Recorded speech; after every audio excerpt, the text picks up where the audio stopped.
হান নামৰ শব্দটোৰ বিষয়ে শংকৰদেৱ আৰু মাধৱদেৱে আলোচনা কৰিছিল যে হানৰ প্ৰতি আজি অধ্যায়টো যিবোৰ কথাৰ বাবে যিবোৰ কামৰ বাবে আমি জীৱনত বাৰে বাৰে ব্যৰ্থ হওঁ আমাৰ জীৱনত হতাশা আহে অখাদ্য খায়ো অমৃত খোৱা বুলি ভাবি থাকে বাৰে বাৰে লেদনা উভতিবলগীয়া হয় সাফল্যৰ শিখৰত আৰোহণ কৰাৰ প্ৰাক মুহূৰ্তত আমি প্ৰক্ৰিয়াৰ দৰে সহি কৰোঁ তাৰ কাৰণটো জানাৰ নামেই হ'ল হান আপোনাক আপোনাৰ পিতৃয়ে কাৰ লগত পৰিচয় কৰে 7 নম্বৰ আৰু 8 নম্বৰ শাৰীলৈকে আপোনালোকে চাওক কি লিখিছে শ্ৰীমদ ভাগৱতে মহামণিকৃতে কিং পাপৰিশ্বৰঃ সত্যৰিদ্ধ অবৰিদ্ধতে কৃত্তিবি শুশ্ৰূষবিস্তৎসন অনুবাদ কৰিলে এনেকুৱা হ'ব শ্ৰীমদ ভাগৱত ৰচনা কৰা মোৰ পিতৃ কৃষ্ণ দৈপায়ন বাদনাথ বেদব্যাসে মোক পৰমাত্মা পৰমেশ্বৰৰ সৈতে পৰিচয় কৰাই দিলে পৰমাত্মা পৰমেশ্বৰৰ সৈতে পৰিচয় হোৱাৰ পাছত অন্য ক্ষুদ্ৰ দেৱ দেৱীক উপাসনা কৰাৰ প্ৰয়োজনীয় কি কিংবা পৰৈৰীশ্বৰঃ কিংবা প্ৰয়োজনীয় কি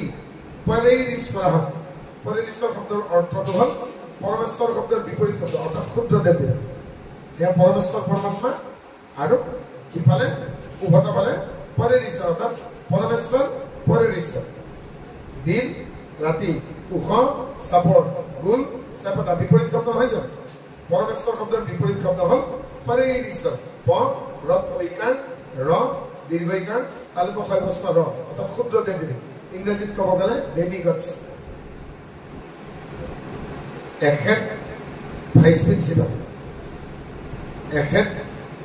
প্ৰিন্সিপাল বাহনা কলেজৰ অধ্যক্ষ এখেতৰ নাম হৰিদেৱ গোস্বামী আৰু বাহনা কলেজৰ উপাধ্যক্ষ এখেতৰ নাম ইন্দ্ৰদেৱ গোস্বামী আৰু মই সেইখন কলেজত কাম কৰোঁ আজি মই ছুটি লৈছোঁ দিনত মোৰ লাহদৈগড়ত অনুষ্ঠান আছিল ৰাতি মই ইয়াত আছোঁ আৰু মই ছুটি লৈছোঁ এসপ্তাহ আগতে এপ্লিকেশ্যনখন মই হৰিদেৱ গোস্বামী দিছোঁ ছাৰ এদিনৰ ছুটিৰ বাবে আবেদন মহাশয় সন্মানপূৰ্বক বিনীত নিবেদন এই যে বাহনা কলেজৰ নিকটৱৰ্তী ৰাষ্ট্ৰীয় ৰাজমাৰ্গৰ কাষতে থকা কৃষ্ণনগৰ নামঘৰ প্ৰাংগণত অনুষ্ঠিত হ'বলগীয়া ভাগৱতৰ উপলক্ষে আমি উপস্থিত থাকিলে আমাক এদিনৰ ছুটি মঞ্জুৰ কৰক অধ্যক্ষ মহোদয়ে মোক ছুটি দিয়াৰ পাছত ভাইচ প্ৰিন্সিপালে কিবা কৰিব পাৰিব নেকি এখেতে ফোনত মোক ধমকি দি লাভ আছে নেকি নোৱাৰে আপুনি তালৈকে যাবলৈ মই বুঢ়া গলে দেখুৱাই দিম কিহৰ কাৰণে মোক আমাৰ হেড ছাৰে পাৰ্মিশ্যন দি থৈছে হয়নে সেই কথাটোকে সুখদেৱে কৈছে যে পৰমেশ্বৰ পৰমাত্মাৰ সৈতে চিনাকি হোৱাৰ পাছত এই vice principal subject teacher night চকীদাৰে কি কৰিব কিংবা পৰৈৰীশ্বৰঃ হয়নে দ্বিতীয় ঘটনাটোলৈকে চাওঁ এখেতে মোৰ ঘৰো চিনি নাপায় দেউতাকো চিনি নাপায় বিচাৰি বিচাৰি ঘৰটোলৈ গ'লে অ' মা এই বুঢ়া মানুহজন কোন বাৰান্দাৰ ভিতৰত মোৰ দেউতা আকৌ বোলে নাম কি বোলে মদন গোপাল ব্ৰহ্ম তেখেতে কি লিখিলে শ্ৰীযুত মদন গোপাল ব্ৰহ্মৰ পৰিয়ালবৰ্গ চিঠি দি থৈ দেউতাক কৈছে যাব দেই দেউতা মই ক'ত যাব পাৰি ল'ৰাহঁত যাব দিয়ে বাৰু এখেত গুচি আহিল মায়ে ক'ব নেকি মোৰ নামটো তাত কিয় নাই মই ঘৰৰ ভিতৰত 4 নম্বৰ মোৰ ওপৰত আৰু 3জন আছে ABCD A for Amal, B for Bimal, C for Sandal, D for Dipal বাকি 3জনে ক'ব নেকি আমাৰ নাম তাত কিয় নাই আৰে বাবা আমাৰ হেড ছাৰৰ নাম তাত আছে আমাৰ হেড ছাৰ ঘৰত দেউতা এখেতে মোৰ দেউতাৰ নামটো লিখি দিয়াৰ পাছত মোৰ মায়ে মোৰ ডাঙৰ দাদাই মোৰ মাজু দাদাই মোৰ সৰু দাদাই মোৰ 3জনী বৌয়ে কমপ্লেইন কৰি লাভ নাই প্ৰয়োজন হ'লে দেউতাই কি ক'ব ঐ বালতি পইলে কৈ যাবি 4খন অমুকাই মাতি থৈ গৈছে বিয়া দিয়ে জীয়েক লৈ গৈ বাইদেউ গতিকে আমাৰ হেড ছাৰ আমাৰ প্ৰিন্সিপাল ঈশ্বৰ গতিকে এই পৰমেশ্বৰ পৰমাত্মাক চিনি পোৱাৰ পাছত অন্য ক্ষুদ্ৰ দেৱ দেৱীৰ উপাসনাৰ প্ৰয়োজনীয় কি কিংবা পৰৈৰীশ্বৰঃ আৰু শেষত 9 নম্বৰ আৰু 10 নম্বৰখন আমাক কৈছে কি বুলি কয় নিগম কল্পতৰু গণিতম फलं सुखमुखाद अमृतद्रव संयुतं पीबत भागवतं रसम् आलयं मुहुरपुरसिका भुवि भावुकाः আগম নিগম কল্প সৰুদয় মাৰ্গ ইতিহাস মীমাংসা ন্যায় নিৰুক্ত বিধি এই 14খন শাস্ত্ৰৰ মূল সাৰ ভাগৱত নিগম কল্পতৰুৰ ফলম সুখ মুখাদ অমৃত দ্ৰৱিত এই নিগম শাস্ত্ৰৰ সাৰ স্বৰূপ এই কল্পতৰ ভাগৱত স্বৰূপ এই ভাগৱতৰ মূল তত্ত্ব কথা খুবদেৱে পৰীক্ষিতৰ আগত কওঁতে যে মাটিতহে পৰিব কিয় মাটিত পৰা বুলি পদ্ম কল্পত পৰম ব্ৰহ্মই ব্ৰহ্মাক কওঁতে বেলেগ শুনা নাই ব্ৰহ্মাই নাই হয়নে নাৰদে এখন কওঁতে বেলেগ শুনা নাই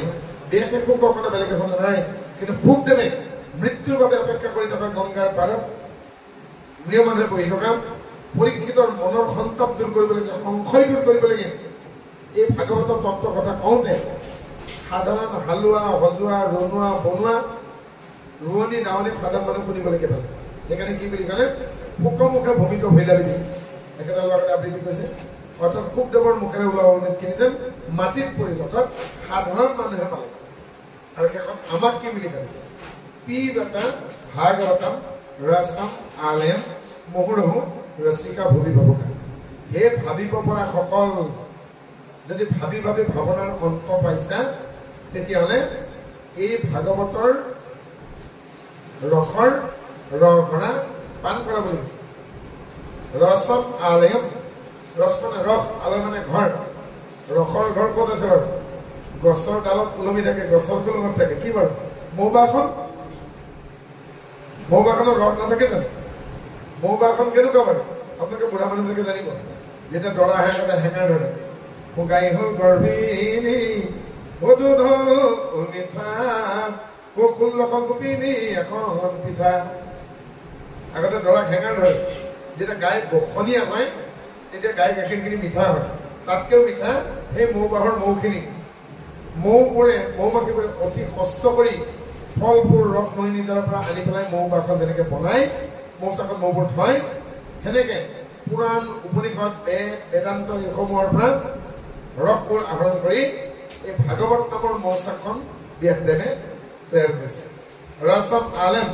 মুহুৰহু ৰসিকা ভুবি আৰু এই ৰসত যিসকলে আপ্লুত হৈছে তেওঁলোকৰ বেলেগ দৰকাৰ নাই গতিকে আমাৰ উঠি অহা প্ৰজন্মক সংসাৰৰ তিতা কেহাৰ পৰা বাচিবলৈ আমি এই ভাগৱতৰ সোৱাদ দিব পাৰিব লাগিব গতিকে এই ভাগৱতৰ সোৱাদ ল'বলৈকে যেতিয়া অভ্যাস হৈ যাব তেতিয়ালৈকে সংসাৰৰ তিতা কেহাৰ পৰা আঁতৰি থাকিব আজি নতুন শব্দ এটা কম